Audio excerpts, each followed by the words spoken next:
میرے پاس دو سندیں ہیں. کتنی سندیں بھیا ذرا ادھر فیکس کرو. کتنی سندیں ہیں؟ دو سندیں ہیں. ہاں ایک منٹ ابھی بات پوری ہونے دو، بات میں خود دکھاؤں گا. یہ جو سند ہے یہ سرکاری یونیورسٹی کی ہے، نئی دلی سے. سرکاری یونیورسٹی کی نئی دلی سے ہے. یہ مجھے جب میں سرکاری سند کا متحمل ہوں تو مجھے اب فریق مخالف سے سرکاری یونیورسٹی کی ہی سند چاہیے، نہ کہ پرائیویٹ کسی مدرسے کی. دوسری بات یہ ہے کہ یہ جہاں سے میں نے حفظ کیا ہے، الحمدللہ میں حافظ ہوں، یہ اس مدرسے کی سند ہے اہل سنت کی. میرے پاس دو سندیں ہیں، ایک حفظ کی ہے اور دوسری یہ عالم کی ہے سرکاری یونیورسٹی سے. تو مجھے فریق مخالف سے سرکاری اسکول کی، سرکاری مدرسے کی سند چاہیے. لو یہ دکھا دو انہیں. میرا وقت ختم ہو گیا.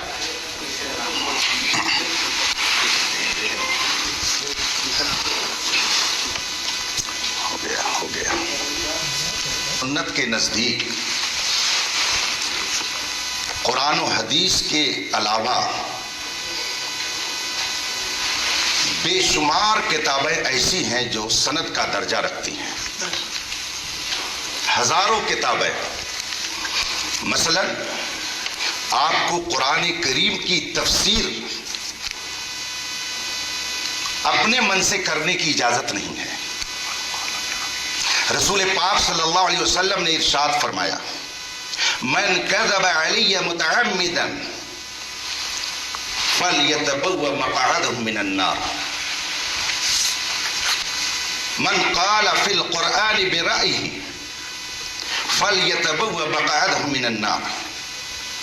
جو میرے اوپر جھوٹ باندھے وہ بھی اپنا ٹھکانہ جہنم بنائے، اور جو قرآن میں اپنی رائے سے اور اپنے من سے جس کی تائید اقوال صحابہ اور ائمہ سے نہ ہوتی ہو، اپنی طبیعت سے قرآن میں کچھ کہے، رسول کریم صلی اللہ علیہ وآلہ وسلم فرماتے ہیں کہ وہ بھی اپنا ٹھکانہ جہنم بنا لے. تو قرآن کی تفسیر کو جاننے کے لیے تفسیر کی معتبر کتابیں ہیں. حدیث کی شرح کو جاننے کے لیے حدیث کی بہت ساری معتبر کتابیں ہیں. اسی طریقے سے اصول مناظرہ کو جاننے کے لیے یہ مستند کتاب ہے. اگر ان کے نزدیک یہ کتاب مستند نہیں ہے تو انکار کر سکتے ہیں، لیکن چونکہ اپنے آپ کو یہ اہل سنت سے کہتے ہیں اس لیے مجھے یہ امید نہیں ہے کہ وہ انکار کریں گے. ہمارے نزدیک جس طرح سے قرآن اور حدیث دلیل ہے، اسی طریقے سے معتبر علماء کی کتابیں اور ان کے ارشادات بھی دلیل ہیں، اور انہوں نے بے دلیل وہ باتیں نہیں کہی ہیں. آپ کہہ رہے ہیں کہ انہوں نے قرآن سے کوئی ثبوت نہیں دیا، جبکہ میں نے قرآن کی آیت پڑھی، وَإِذَا خَاطَبَهُمُ الْجَاهِلُونَ قَالُوا سَلَامًا.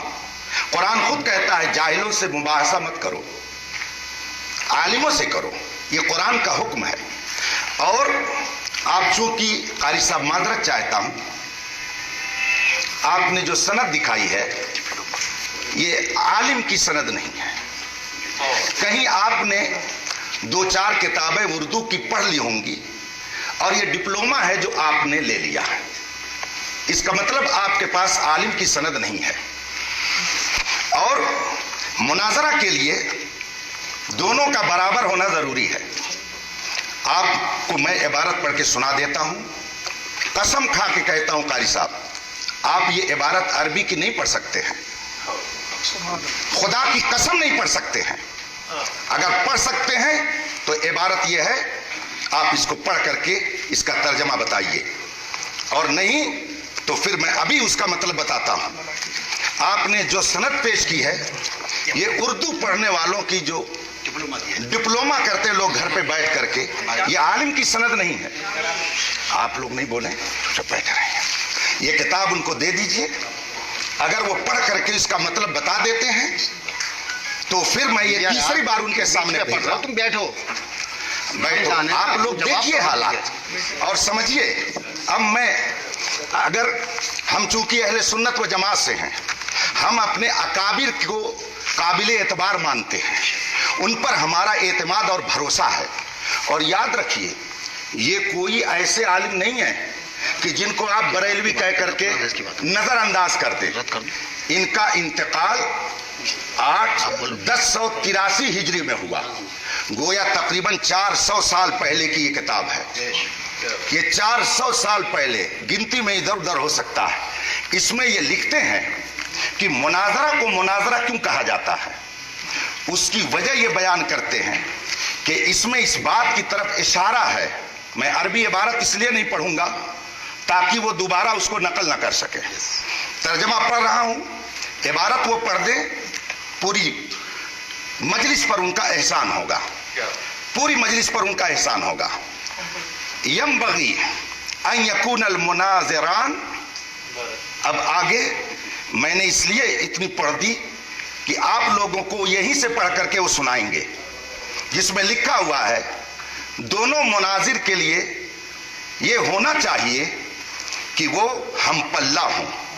ان میں سے کوئی بہت بلند نہ ہو اور کوئی بہت نیچا نہ ہو، ورنہ گفتگو نہیں ہوگی بلکہ آپس میں جھگڑا ہو سکتا ہے.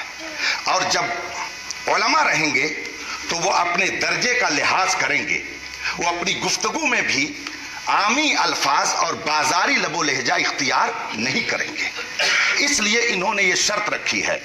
اور یہ کتاب جو میرے ہاتھ میں ہے رشیدیہ، اور پھر اس کے مصنف کی تاریخ وفات 1083 ہجری ہے. یہ 1446 ہجری چل رہا ہے. آپ لوگ گن لیجئے کہ کتنے سال ہو گئے.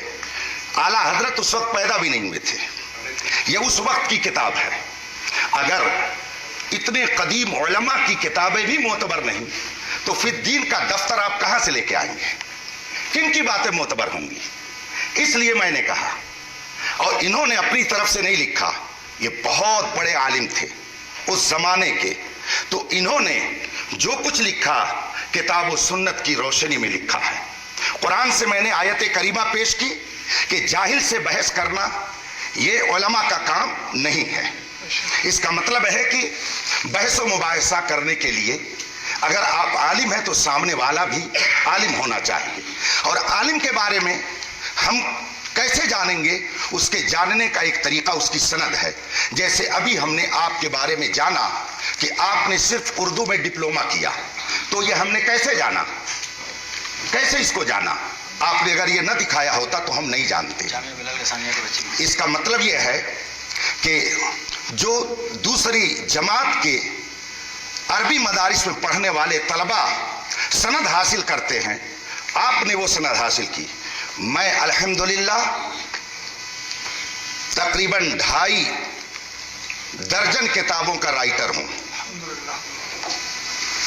ہزاروں شاگرد میرے پڑھائے ہوئے شیخ الحدیث، مفتی اور مبلغ اور دنیا بھر میں وہ دین کی تبلیغ میں لگے ہوئے ہیں. میں اپنا وقت ایسے لوگوں پر ضائع تھوڑی کروں گا. میں ابھی ان حضرات کی دعوت پر اس لیے آیا کہ کچھ حضرات یہ کہتے ہیں کہ سنی علماء کے پاس کوئی مناظرہ کرنے والا نہیں ہے، ورنہ میں پرسوں سے بیدار ہوں. اور ابھی سفر کر کے مجھے ایک بڑے دارالعلوم میں جانا ہے، الجامعۃ الاسلامیہ روناہی میں رات میں خطاب کرنا یو پی کے اندر. تو میں آپ کا بھی وقت قیمتی سمجھتا ہوں، اپنا بھی. انہوں نے یہ سند پیش کی، یہ عالم دین نہیں ہے، اور جب عالم دین نہیں ہے تو عربی کتاب کیا پڑھیں گے؟ مناظرہ کے لیے اصول مناظرہ کا ہونا ضروری ہے. یہ ہم نے نہیں طے کیا ہے، یہ خود آپ نے ہم کو لکھ کر کے دیا ہے. تو جو 8 شرطیں آپ کی ہیں، آپ ان شرطوں کے بارے میں بتائیے. ان میں سے کسی ایک شرط کے بارے میں بتائیے کہ یہ قرآن میں ہے یا حدیث میں ہے. اگر نہیں ہے تو آپ نے یہ 8 شرطیں لکھ کر کے ہمارے پاس بھیج کر کے وہ یا قرآن کی بھی مخالفت کی اور حدیث کی بھی مخالفت کی. اور پھر آپ نے یہ سند پیش کی. آپ نے مجھ سے کہا جب حضور کے زمانے میں سند نہیں تھی تو مانگتے کیوں ہیں؟ تو آپ نے ایک یونیورسٹی سے جا کے کیوں مانگا؟ آپ نے بھی تو رسول پاک کے اقوال کی مخالفت کی. ہم دارالعلوموں میں جا کر کے رسول پاک کا علم جہاں پڑھایا جاتا ہے وہاں بھیک مانگتے ہیں، اور آپ کہیں اور جا کر کے بھیک مانگتے ہیں. فرق یہ ہے علم میں.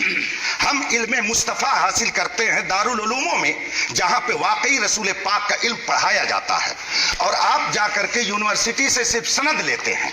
اس کا مطلب ہے کہ آپ ابھی فن مناظرہ کے اصول سے آگاہ نہیں ہیں۔ اگر ہیں تو ان 8 شرطوں کے بارے میں بتائیے، یہ قرآن اور حدیث میں شرطیں کہاں مذکور ہیں جس کو آپ نے ہمارے پاس ارسال فرمایا ہے؟ میں اپنی گفتگو کو ختم کرتا ہوں اور یہ کتاب پھر میں بھیجواتا ہوں، ان سے کہیے عبارت پڑھ کر کے بتائے یہ شرط ہے کہ نہیں، اور یہ کتاب معتبر ہے یا نہیں، اور اس کتاب کے مصنف کو یہ معتبر مانتے کہ نہیں۔ اگر مانتے ہیں تو اس کے بارے میں بتائیں، اور نہیں مانتے ہیں تو کیوں، اس کی بھی وجہ بتا دیں۔ کتاب حاضر کیجئے شفیع صاحب، پھر لے جائیے آپ۔ مجھے سند لائیے، کتاب نہیں۔